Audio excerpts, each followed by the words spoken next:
Hello, hello, hello, hello, hello, hello, hello, hello, and welcome back to another video. And in today's video, we will be reading Killer's Publisher Stories, teachable description, and their powers. I'm doing this because I asked people would they like to see it, and eventually, and the people that did reply said yeah. So that's great news. Bit different, so I won't be doing a second Killer video to be uploaded there. But if I have time tomorrow, I'll redo it and not redo it. I will upload 3 Killer videos because I'm having to record this quite late tonight. Well, my cat keeps making so much noise. He's constantly attacking stuff and keeps trying to find treat wrappers that have been put in the bin and keeps ripping them out and dragging them all over the place. So it's been mildly infuriating trying to record this quietly with a cat constantly attacking you and the bin. But nevertheless, we will carry on with this video. And the first 4 killers for this first part will be the Trapper, the Wraith, the Hillbilly, and the Huntress. So we'll begin with the Trapper and his backstory. Evan Macmillan idolised his father. It wasn't just he was the heir to a great fortune, it was the way he ran the estate. Raised under his firm hand, Evan had taken to running the workforce with an iron fist. Production was always high and the Macmillan estate prospered under father and son. As Archie Macmillan's house slowly degenerated, Evan protected him from the herd who wanted a piece of the fortune. No matter what his father asked him to do, Evan would do. Asked of him, Evan would do. When Archie Macmillan finally snapped, Evan became his enforcer on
his head, the land split up and sold off. It was never for the farmhouse, perhaps because of the sound of the chainsaw you could hear through those hot summer nights. His perks are enduring.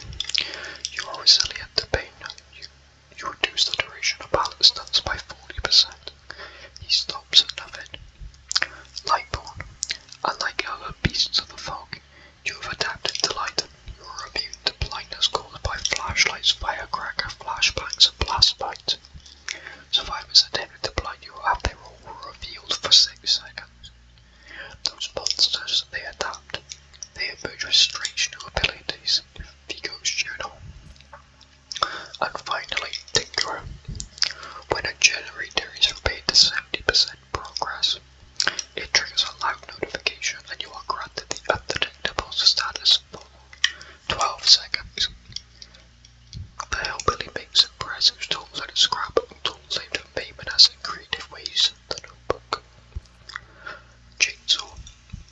Press and hold the power button to break into a chainsaw sprint. Survivors enter in a chainsaw sprint are put into the dying state. Each chainsaw action started the chainsaw rev and the chainsaw and chainsaw sprint will cause the overheat meter to increase. When the overheat meter is filled, the chainsaw cannot be used until it fully cools down. Reaching the heat capacity will not interrupt an ongoing chainsaw sprint. The overheat meter decreases when the chainsaw is not in use.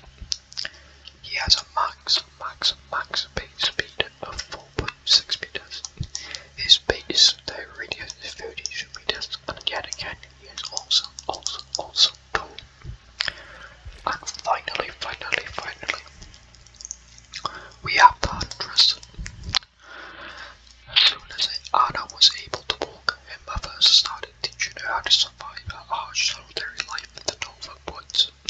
Living in such an extremely remote and dangerous area required skill and resilience. When sunlight became too dim for productive activities, they would take refuge in their house, a sturdy old cabin. I don't know. Apparently, I have no network connection. I don't know. But just happened. I'm terribly sorry. I don't know if the Dead by Daylight service just went down. I have no issues with the internet inside my home. Oh, there we go. I'm very sorry about this, but I can't redo this video. This will be the 5th time I've had to redo it. And I can't keep having to do it. I'm really sorry. I am really sorry. I will be 2 seconds as soon as Dead by Daylight 5.5.2 decides to reload. Well, I hope everyone's having a good evening. Apparently the servers aren't. I think the update may have come out.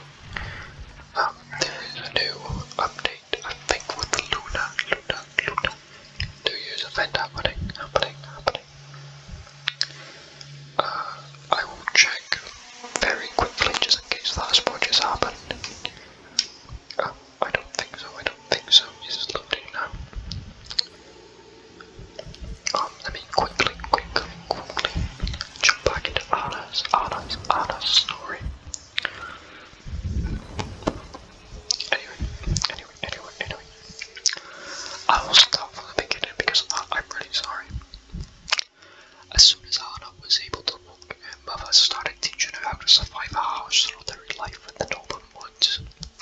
Living in such an extremely remote and dangerous area required skill and resilience. When sunlight became too dim for their productive activities, they would take refuge in their house, a sturdy old cabin constructed to resist the toughest winters. Cold to the heart's warmth. Close to the heart's warmth, Anna would rest in her mother's arms, surrounded by a few wooden toys and mats she had crafted for her. Drifting off to sleep, with stories and lullabies, she dreamed happy dreams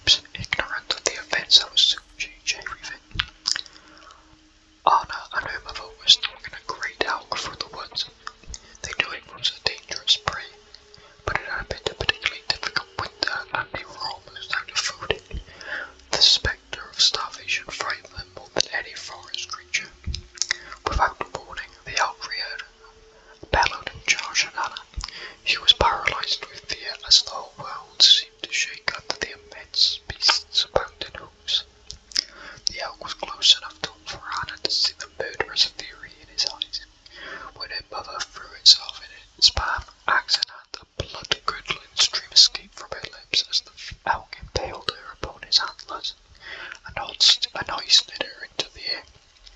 With all her strength, she brought her axe down on his head again and again, while he tried to shake her loose. With a sickening crack, the antlers snapped, and Anna's mother was free. The beast collapsed. Anna was too small to move her mother's broken body, so she sat with her in the clearing where she had fallen, to distract her from the young's dying outcries. Anna's mother held her and hummed her favourite lullaby. They stayed like that, the Huntress and the elk, getting quieter and colder, till Anna was alone in the silent forest. Eventually, she stood up and started the long walk back home. Still a child, she knew enough about life in the frozen forest to survive. She followed her instincts and became one with the wild. As she got older and stronger and practiced her hunt, as she grew into a dangerous predator, the humanity became a half-remembered dream. She widened her territory and lived off her hunts. She worked her way up through squirrels and hares and minks and foxes. Eventually she grew tired of them and hunted more dangerous animals like wolves and bears. When unsuspecting travellers came through her woods, she quickly discovered her new favourite prey, humans, unlucky souls who strayed into her territory, were slaughtered like any other animal. She liked to collect their tools and colourful garments, and especially toys, when they were little ones. She could never bring herself to kill the little girls. Girls she would take back to her house deep in the woods. They were precious, and looking at them woke up something deep in her heart.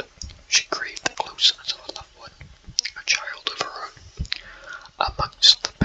Among the village wooden toys, dolls, and storybooks she couldn't read, the girls would be tied by the neck with a rough and chafing rope fastened firmly to the wall.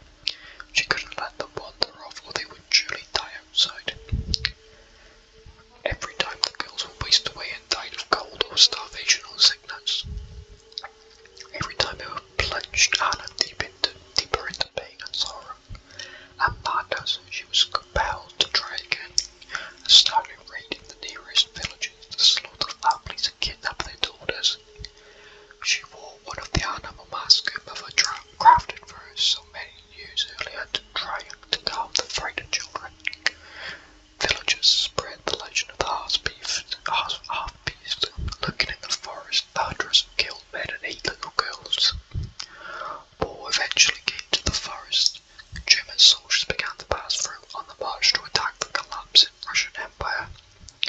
During these dark times, there were no more travellers. The villagers had abandoned their homes, and no more little ones could be found, only soldiers. Many of them were found with violent axe wounds. Whole groups disappeared mysteriously. Once the war was over with, the rumours of the Huntress disappeared with it, engulfed by the Red Forest. Her perks are: beast of prey. Your lust for the kill is so intense that your connection with the entity is momentarily lost, making you totally unpredictable. Grants the undetectable status effect after gaining bloodlust to your one. The status effect is removed once you lose bloodlust. Gain 30% more blood points for actions in the hunter category. Where did she go? Territorial imperative. Unlocks potential in one's aura reading ability.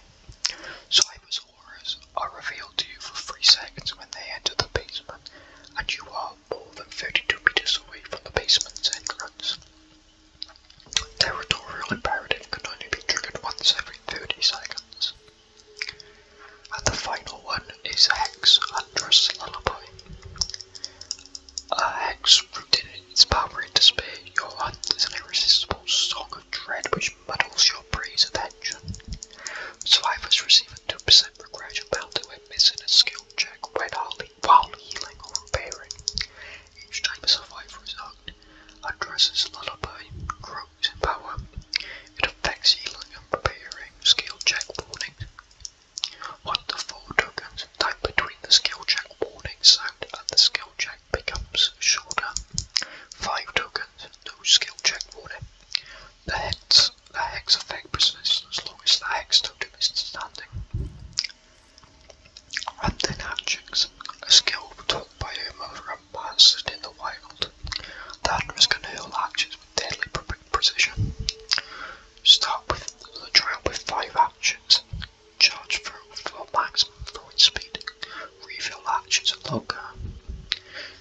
max base speed